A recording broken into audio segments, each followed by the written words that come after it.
two. It stays here with Indiana. Clark, a deep one. You bet! A Brooklyn logo bomb from Caitlin Clark. Hey everyone, welcome back to the channel. If you're a fan of the WNBA, Caitlin Clark, or just love some high-energy basketball drama, you're in the right place. Today, we're diving deep into the viral moment that's got everyone talking. Caitlin Clark's explosive exchange with Indiana Fever head coach Stephanie White and the coaching staff. This wasn't just a heated moment, it was a statement. Caitlin Clark has had enough, and she let it be known in a way that's shaking up the basketball world. So, grab your popcorn, hit that subscribe button, and let's break down what happened, why it happened, and what it means for Clark, the Fever, and the WNBA as a whole. First, let's set the stage. It's July 2025, and the Indiana Fever are in the thick of a roller coaster WNBA season. Caitlin Clark, the generational talent and the face of the franchise, has been dealing with a lot this year. Injuries have plagued her, forcing her to miss 10 of the Fever's 18 games so far, including a 5-game stretch due to a groin injury that sidelined her since June 26th. Chant a defense by the Sparks fans. 6 on the shot clock. Clark, a deep three. Oop, that is. She missed her first 7 and knocks that one. Despite these setbacks, Clark's been a force when she's on the court, averaging 18.2 points, 8.9 assists, and 5.0 rebounds in the 9 games she's played. Those are superstar numbers, but the Fever's 9-10 record shows they're struggling to find consistency, especially without their star point guard. Enter Stephanie White, the Fever's head coach who returned to the franchise in November 2024 after a successful stint with the Connecticut Sun. White's no stranger to Indiana. She played for the Fever from 2000 to 2004 and led them to the WNBA Finals as a coach in 2015. She's known for her intensity, her defensive focus, and her ability to get the best out of her players. But this season, with Clark's injuries and a roster overhaul that brought in new faces like Aari McDonald and Sophie Cunningham, things haven't clicked the way everyone hoped. The Fever have shown flashes of brilliance, like their Commissioner's Cup win over the Minnesota Lynx, but they've also had some head-scratching losses, like the recent 80-61 blowout at home against the Golden State Valkyries. Now, let's talk about the moment that set the internet on fire. Posts on X from users like @coach__Walker and @PokerBluffsGirl have been circulating a video titled "Caitlin Clark confronts Stephanie White in heated locker room scene." The clips are short, but they're intense. According to these posts, the exchange happened after the Fever's loss to the Valkyries, where Clark, fresh off her return from that groin injury, put up a modest 10 points on 4 for 12 shooting. The Fever got outplayed, out-hustled, and, as White herself put it, lacked competitive fire. Clark, who's known for her fiery competitiveness, wasn't having it. Not from the coaches, not from the game plan, and not from the narrative that the team's struggles were just about execution. So, what exactly went down? While the full details of the locker room exchange are still murky, X-posts aren't exactly primary sources. The clips show Clark animated, gesturing passionately, and raising her voice as she talks to White and assistant coaches Austin Kelly and Breon January. From what we can piece together, Clark was frustrated with the team's approach in the Valkyries game. She reportedly called out the coaching staff for a game plan that didn't play to her strengths, particularly her ability to push the pace and create in transition. Sources close to the team, like Indy Star's Chloe Peterson, have noted that White's been trying to get Clark to play more off the ball to reduce the pressure on her, especially with Aari McDonald stepping up as a dynamic point guard. But Clark, who's used to having the ball in her hands and dictating the offense, seemed to feel stifled. Let's break this down further.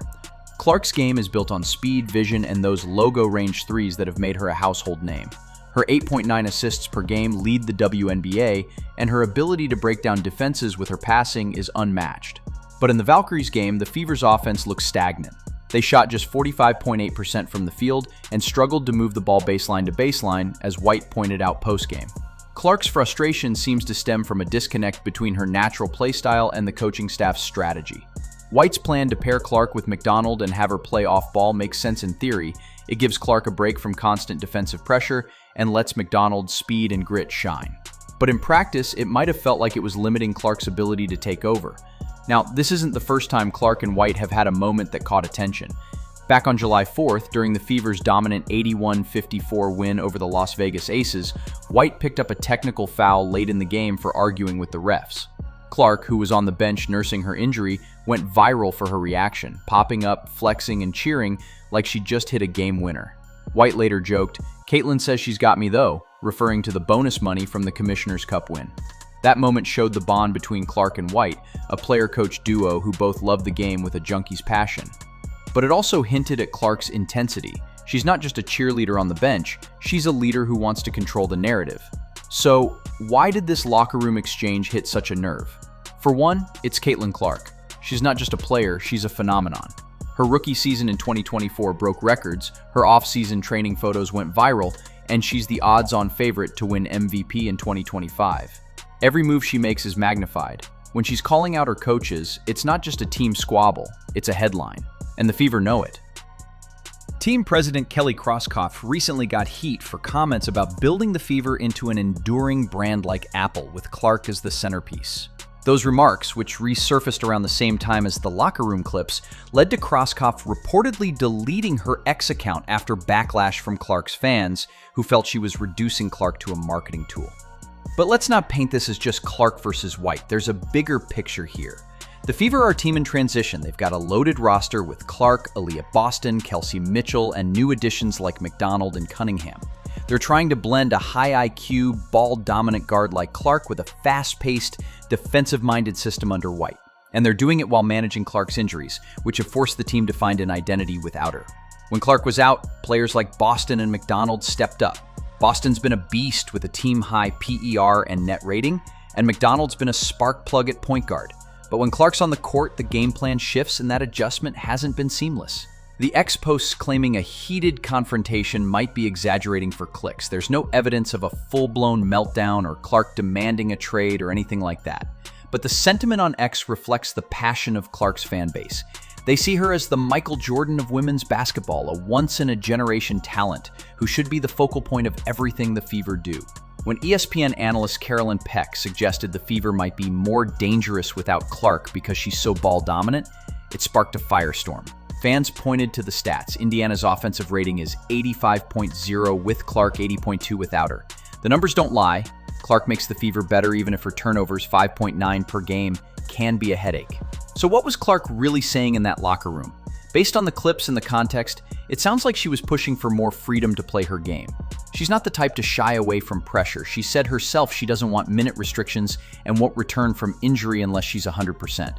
Her comments to the Indianapolis Star about hating minute restrictions show her mindset. She's all in, all the time. If she felt the coaching staff was holding her back with a conservative game plan or too much off-ball stuff, it makes sense she'd speak up. And White, to her credit, seems open to feedback. She's praised Clark's work ethic and IQ, calling her a potential all-time great point guard. But White's also got a job to do. Balance the roster, manage egos, and win games. Let's talk about Stephanie White for a second.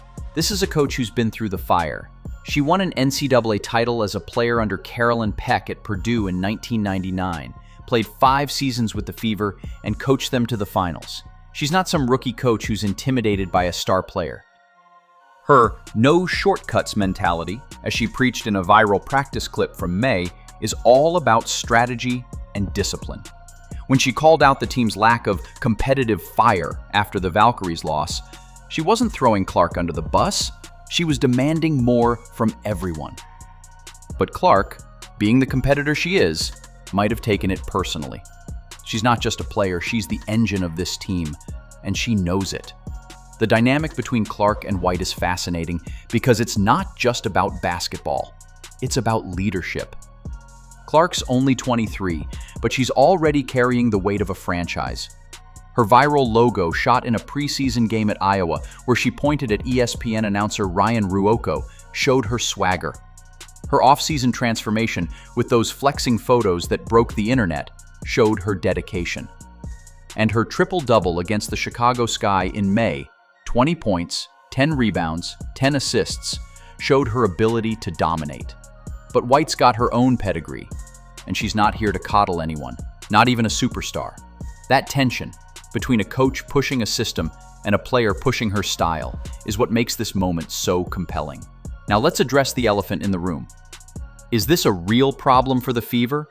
Or is it just drama being blown out of proportion? On one hand, heated exchanges happen in every locker room. Basketball is an emotional game, and Clark's passion is part of what makes her great. White's intensity is part of what makes her a great coach. A single argument doesn't mean the team's falling apart. In fact, the Fever's 3-2 record without Clark shows they've got depth, and Clark's return could push them over 500 and into playoff contention. White's already experimenting with lineups, like pairing Clark and McDonald, which could be a game changer if they figure it out. On the other hand, the Fever can't ignore the optics. Clark's fans are relentless, and they're quick to call out anything they see as disrespect. When Natasha Howard refused to let Clark bring up the ball in a fast break against the Atlanta Dream, fans were furious, demanding Howard be traded. When Krauskopf's Apple comments resurfaced, fans took it as a slight against Clark's individuality. And now, with this locker room clip, some fans are painting White as the villain, accusing her of not maximizing Clark's potential. That narrative could create a distraction if it's not addressed. So what's next for the Fever? Clark's back on the court, and her next chance to make a statement is against the Dallas Wings on July 13th. If she comes out firing, dropping 30 points and a dozen assists, this whole thing might blow over. But if the Fever keeps struggling with her in the lineup, the questions about White's game plan and Clark's role will only get louder. The good news is that both Clark and White seem committed to winning. White's long-term vision, as she told reporters, is about Clark's health and the team's sustainability. Clark's mindset, as she's shown time and again, is about proving doubters wrong. Let's zoom out for a second and look at the bigger picture.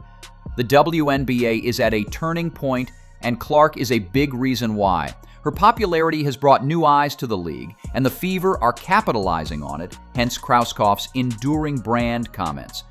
But with that spotlight comes pressure. Every loss, every argument, every viral moment gets dissected. Clark's not just playing for wins, she's playing for a legacy. And White's not just coaching a team, she's coaching a movement. If they can get on the same page, the Fever could be unstoppable. If not, well, we might see more of these heated moments. Before we wrap up, let's talk about what this exchange says about Clark as a leader. She's not afraid to speak her mind, even as a second-year player. That's rare. Most young stars would defer to a veteran coach like White, but Clark's got that MJ-like fire. She's not here to be a passenger, she wants to drive the bus. And honestly, that's what the Fever need. Boston's a star, Mitchell's a vet, McDonald's a spark, but Clark's the one who puts butts in seats and makes defenses sweat. If she and White can channel this passion into a cohesive game plan, the Fever could be a dark horse in the playoffs. All right, let's bring it home. The Caitlin Clark-Stephanie White exchange is more than just a viral clip. It's a glimpse into the growing pains of a team with sky-high potential. Clark's frustration is understandable. She's a superstar who wants to dominate. White's pushback is understandable. She's a coach trying to build a championship culture. Whether this moment becomes a turning point or just a footnote depends on how they move forward. One thing's for sure, we'll be watching. What do you think? Was Clark right to call out the coaches? Is White's system holding her back? Or is it the key to unlocking the Fever's potential? Drop your thoughts in the comments and let's get the conversation going. If you enjoyed this deep dive, smash that like button, subscribe, and hit the bell so you don't miss our next video. We've got more WNBA drama, analysis, and updates coming your way. Until then, keep ballin', and we'll see you in the next one.